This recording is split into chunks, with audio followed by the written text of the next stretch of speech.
हुरैम अली है, student of the chartered accountancy. ठीक है, तो हम एक क्वेश्चन नंबर 3 को स्टार्ट करने जा रहे हैं 1.5 का पार्ट बी। ठीक है, पार्ट ए मैंने करवा दिया जिससे हमने डिटरमिनेंट आपको समझाया, सिंगुलर और नॉन सिंगुलर समझाया।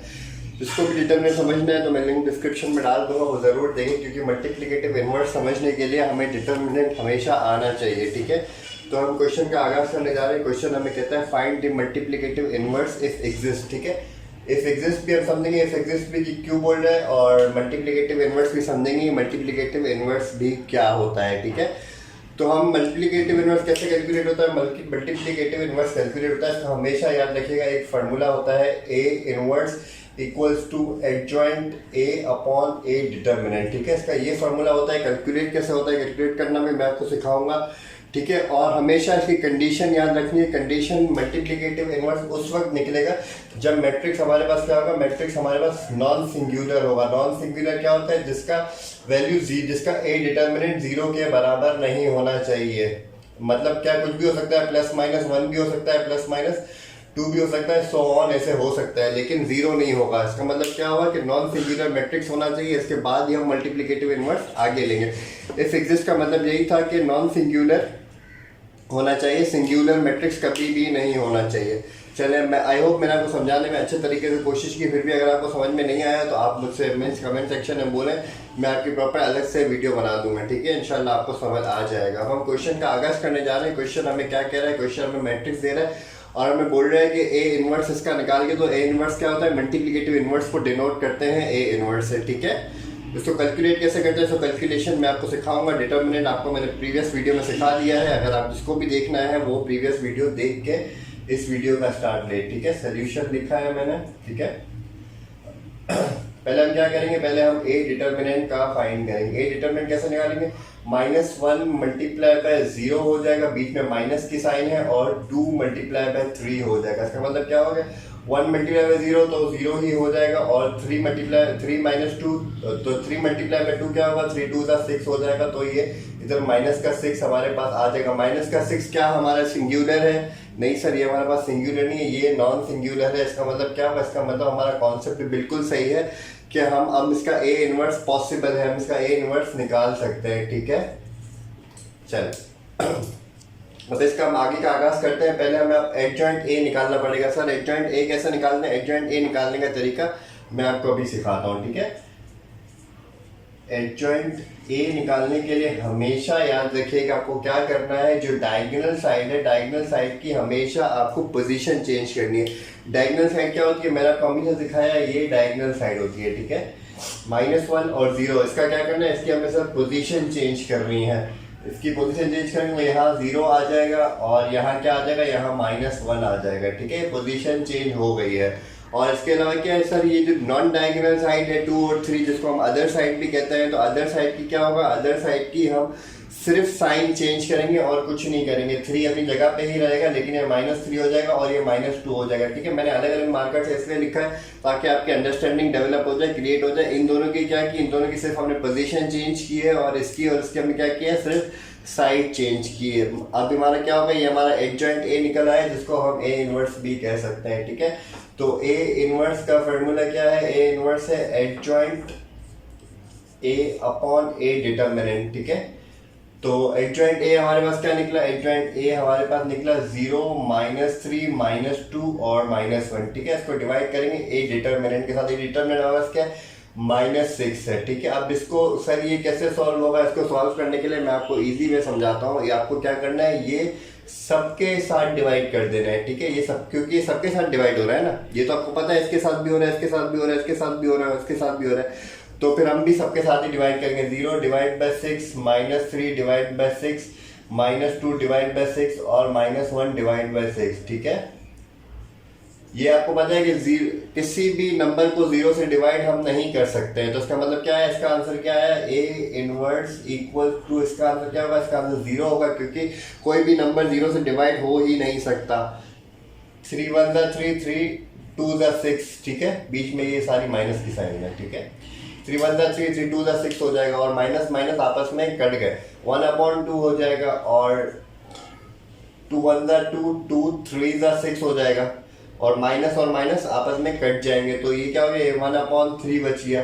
और 1/6 एज इट इज, हम ये माइनस और माइनस इनके आपस में कैंसिल हो जाएंगे और ये 1/6 आपस में बच जाएगा। यही हमारा ए इनवर्स का आंसर है। आई होप आपको समझ आ गया होगा।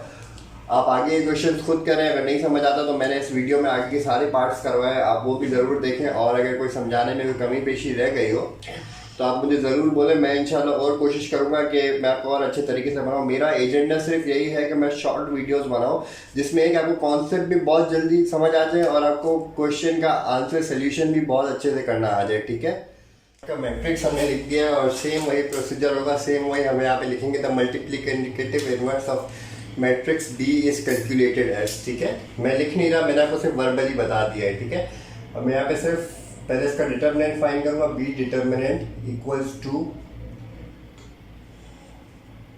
1 - 3 2 और -5। ठीक है, क्रॉस मल्टीप्लिकेशन करेंगे, 1 को मल्टीप्लाई करेंगे -5 के साथ, बीच में क्या होगा, बीच में माइनस का साइन होगा और -3 मल्टीप्लाई बाय 2।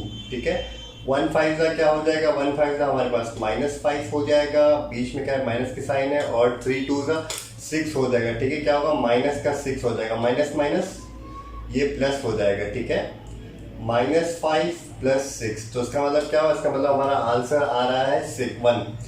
ठीक है, अगर प्लस का 6 होगा और माइनस का 5 होगा तो बड़े की साइन क्या है, बड़े की साइन प्लस है, तो इसका मतलब क्या है 6 प्लस माइनस माइनस हो जाएगा। 6 में से अगर 5 जाता है तो हमारे पास 1 बचता है।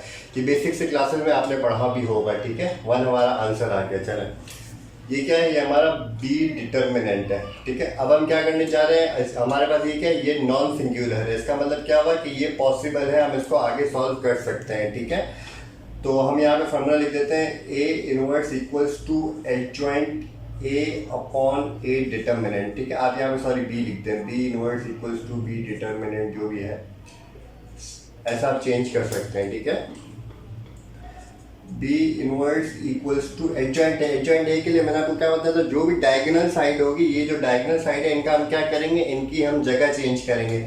मतलब जो -5 है ये उस साइड आ जाएगा और जो 1 है ये इसकी जगह ले लेगा। ठीक है, तो यहाँ पे -5 आ गया और यहाँ पे 1 आ गया। और इसके अलावा ये जो 2 और 3 है इसका हम क्या करेंगे, इसकी हम सिर्फ साइन चेंज करेंगे और कुछ नहीं करेंगे। ये हमारे पास क्या 2 एज इट इज रहेगा लेकिन ये माइनस का हो जाएगा, और ये -3 एज इट इज रहेगा लेकिन ये जो है 3 प्लस का हो जाएगा, ये वहाँ पे -3 का था। ठीक है, मैं यहाँ से ब्लू ब्लैक का कॉम्बिनेशन इसलिए बना रहा हूँ ताकि आपको बस चीज़ें समझ आना स्टार्ट हो जाए। ठीक है, चल तो हम इसको फर्दर सॉल्व करते हैं। इसको फर्दर सॉल्व कैसे करेंगे, अब एडजॉइंट A, ये हमारे पास एडजॉइंट B आ गया। ठीक है, तो इसको हम फर्दर सॉल्व करेंगे। B inverse equals to -5 - 2 3 1 whole divided by किसके साथ, B डिटर्मिनेंट। B डिटर्मिनेंट हमारे पास क्या है, 1 आया। तो इसका मतलब क्या है, इसका आंसर हमारा, पहले हम इसको अगर ऐसे लिख भी देते हैं तो मैं आपके अंडरस्टैंडिंग के लिए 1 - 2 1 3 डिवाइड बाय 1 1 डिवाइड बाय 1, तो इसका मतलब क्या हुआ, इसका मतलब ये होगा कि ये सॉल्व ही नहीं हो सकता क्योंकि किसी जिसके नीचे कुछ भी नहीं होता उसका मतलब क्या होता है, 1 होता है। तो इसका मतलब क्या होगा, इसका मतलब यही हमारा आंसर हो गया, -5 - 2 3 और 1। ठीक है, ये हमारा क्या है, यही हमारा आंसर है, इसके अलावा और कुछ भी नहीं था।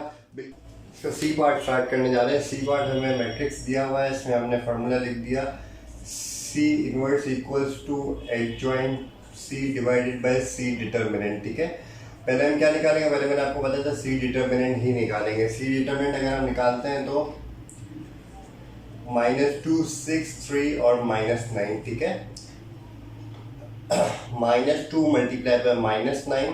ठीक है, बीच में क्या है, बीच में माइनस की साइन आएगी और 3 मल्टीप्लाई बाय 6 हो जाएगा। ठीक है, अगर मैं 2 को 9 से मल्टीप्लाई करवाता हूँ तो 9 2 18 और ये प्लस का 18 हो जाएगा क्योंकि माइनस माइनस प्लस हो जाता है। ठीक है, बीच में माइनस का साइन है, और 3 को अगर मैं 6 से मल्टीप्लाई करवाता हूँ तो ये मेरे पास 18 हो गया, माइनस का 18 और प्लस का 18 आपस में कट गया। इसका मतलब क्या हुआ, इसका मतलब क्या हुआ, ये 0 हो गया, 0 हो गया तो इसका मतलब क्या है, ये हमारे पास 0 हो गया, तो इसका मतलब सिंगुलर मैट्रिक्स है। सिंगुलर मैट्रिक्स है, मैंने आपको बताया था। अच्छा है, ये सवाल भी आ गया आपके अंडरस्टैंडिंग में, ईजी हो गया कि सिंगुलर आ गया। इसका मतलब क्या, it's determinant shall not be equal to 0, मतलब इसका इन्वर्स पॉसिबल ही नहीं है। So it is not possible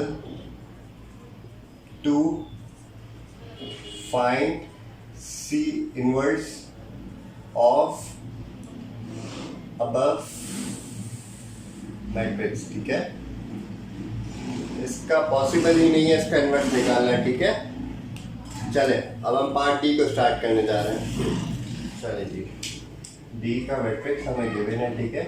इसको हम सॉल्व करेंगे। ये थोड़ा नए तरीके से होगा, इसके लिए आपको फ्रैक्शन के मेन कॉन्सेप्ट याद होने चाहिए, क्या डिनोमिनेटर है क्या न्यूमिनेटर है, और अगर थर्ड टर्म आ जाएगी तो वो कैसे सॉल्व होगी, ठीक है। ये सारी चीज़ें मैं आपको समझाऊंगा, करवाऊंगा भी, ठीक है। तो हम डी मैट्रिक्स को स्टार्ट करने जाते हैं। पहले हमारा स्टेप क्या होता है, पहले हम ए डिटर्मिनेंट निकालते हैं, ठीक है। इसका पहले ए डिटर्मिनेंट निकालेंगे।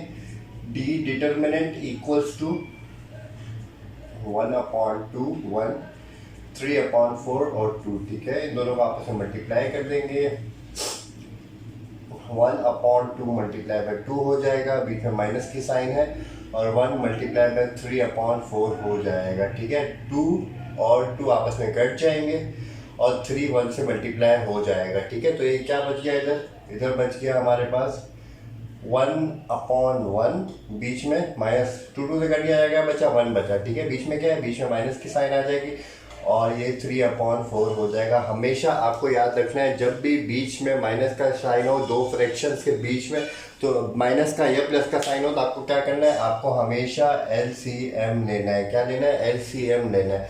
तो एलसीएम कैसे लेते हैं, 4 का एलसीएम क्या आएगा, 4 का एलसीएम सर 4 ही आएगा, 4 1 4 और कुछ भी नहीं है। तो इसका एलसीएम क्या है, इसका एलसीएम सर 4 ही आया है, ठीक है।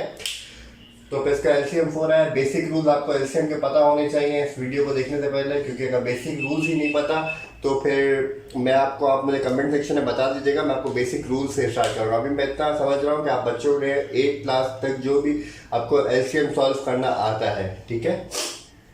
1 के टेबल में 4 कब से कितने टाइम्स आता है, 4 दफ़ा आता है, मल्टीप्लाई बाय 1, ठीक है। बीच में माइनस का साइन है, 4 के टेबल में 4 कितनी दफ़ा आता है, 1 का आता है, 1 मल्टीप्लाई बाय 3। तो इसका मतलब क्या हुआ, इसका मतलब ये होगा 4 - 3 डिवाइडेड बाय 4, ठीक है। आई होप आपको यहाँ तक आपको बात समझ में आ गई होगी, ये मैंने कैसे किया है, ठीक है। 1 के टेबल में 4 कितनी दफ़ा आता है, 4 दफ़ा आता है, 4 मल्टीप्लाई बाय ये वाला 1, ठीक है। बीच में माइनस की साइन थी, और 4 के टेबल में 4 कितनी दफ़ा आता है, 4 1 टाइम्स आता है, और ऊपर क्या था, ऊपर मल्टीप्लाई बाय 3 आ गया, ठीक है। 4 में से अगर 3 माइनस करेंगे तो हमारे पास 1 आ जाएगा, 1/4 हमारे पास आ गया। क्या ये क्या है, ये हमारे पास डी डिटर्मिनेंट है। डी डिटर्मिनेंट क्या ये 0 है, नहीं सर 0 नहीं है। इसका मतलब क्या है, ये नॉन सिंगुलर है। नॉन सिंगुलर है तो इसका मतलब क्या है, पॉसिबल है, हम इसको आगे सॉल्व कर सकते हैं, ठीक है। इसका ए डिटर्मिनेंट निकल गया। अब हम क्या करेंगे, इसका एडजॉइंट ए करेंगे। Adjoint D equals to, adjoint के लिए हम क्या करते थे, हमेशा याद रखिएगा 1/2 और 2 की साइन चेंज करेंगे, सॉरी पोजीशन चेंज करेंगे। 2 1/2 की पोजीशन चेंज होगी, और -3/4 -3/4 और -1 इनकी सिर्फ साइन चेंज होगी। जो ब्लैक से मैंने लिखा है उनकी हमने साइन चेंज की, और जो ब्लू से लिखा है उनकी हमने क्या किया, उनकी हमने सिर्फ पोजीशन चेंज की है, ठीक है। होल डिवाइडेड बाय, इसको होल किससे डिवाइड करेंगे, 1/4 से। अब सर ये कैसे होगा, ये जो 3 डिवाइड आ गए, करते हैं इसको फर्दर और इजी तरीके से करेंगे। कैसे करेंगे, d equals to 2 divided by 1 divided by 4, ठीक है। ऐसा हो सकता है क्योंकि 2 है, फिर नीचे क्या है, डिवाइड बाय 1/4। मैंने बिल्कुल ऐसा लिखा है और कुछ भी नहीं किया, ठीक है। 1 डिवाइड बाय 1 डिवाइड बाय 4, ठीक है। कुछ भी नहीं है, सिर्फ ये किया मैंने, सिर्फ वैल्यूज को उतारा है। 1 डिवाइड बाय 4 को ऊपर प्रॉपर तरीके से लिखा है, जैसे हमने पिछले सवालों में किया है, ठीक है। -3/4 डिवाइड बाय 1/4, ठीक है।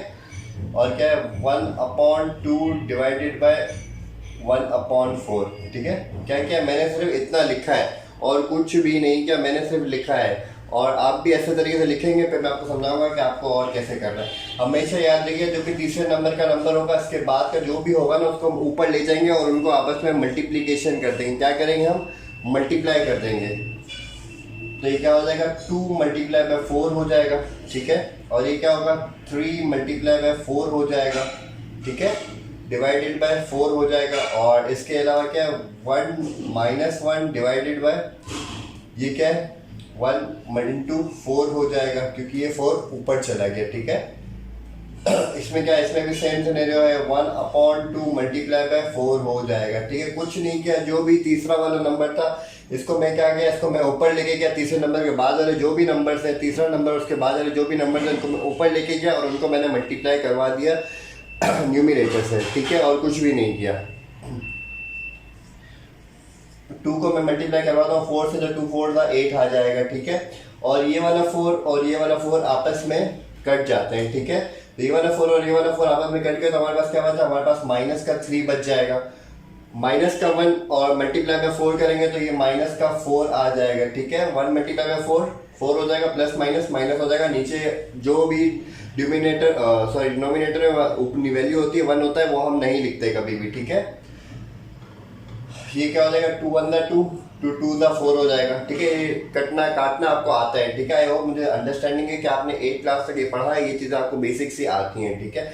मेरा सवाल सिर्फ मैट्रिक्स तक आपको समझना था। अगर आपको नहीं आता तो आप मुझे बोले, मैं इंशाल्लाह एक प्रॉपर वीडियो बना के आपको एलसीएम भी सिखा दूंगा, और ये कैसे डिवाइड मल्टीप्लाई हो रहा है तो मैं वो भी इंशाल्लाह आपको सिखा दूंगा, ठीक है। 1 मल्टीप्लाई बाय 2 हो जाएगा। आई होप आपको यहाँ तक बात समझ में आ रही होगी। ये हमारा आंसर हो गया है। तो ये हमारे पास क्या है, डी इनवर्स है। ये हमारा आंसर आ गया। आई होप आपको यहाँ तक आंसर समझ में आ गया होगा। और इसके अलावा हमारे 4 सवाल इसके पूरे हो गए। क्वेश्चन नंबर 3 के 4 ही सवाल थे, 4 ही पार्ट से, तो चारों पार्ट्स हमने मुकम्मल कर लिए हैं। अगर आपको समझ में नहीं आया तो आप प्लीज़ कमेंट सेक्शन में मुझे बोलें, मैं और दूसरे तरीके से आपको करवाने की कोशिश करूँगा। बस आपको समझ आनी चाहिए चीज़ें, ठीक है। और इसके अलावा जो भी इसके पास पेपर्स हैं वो भी इंशाल्लाह करने की कोशिश करेंगे। अभी मैं देखूंगा कोई 1-2 पास पेपर इससे रिलेटेड आए हैं तो फिर मैं आपको वो पहले करवा दूंगा, ठीक है। और इसके अलावा बस लाइक कमेंट सब्सक्राइब जरूर करिएगा, अपने दोस्तों के साथ शेयर भी करें, ठीक है। जज़ाकल्लाह, अल्लाह हाफ़िज़।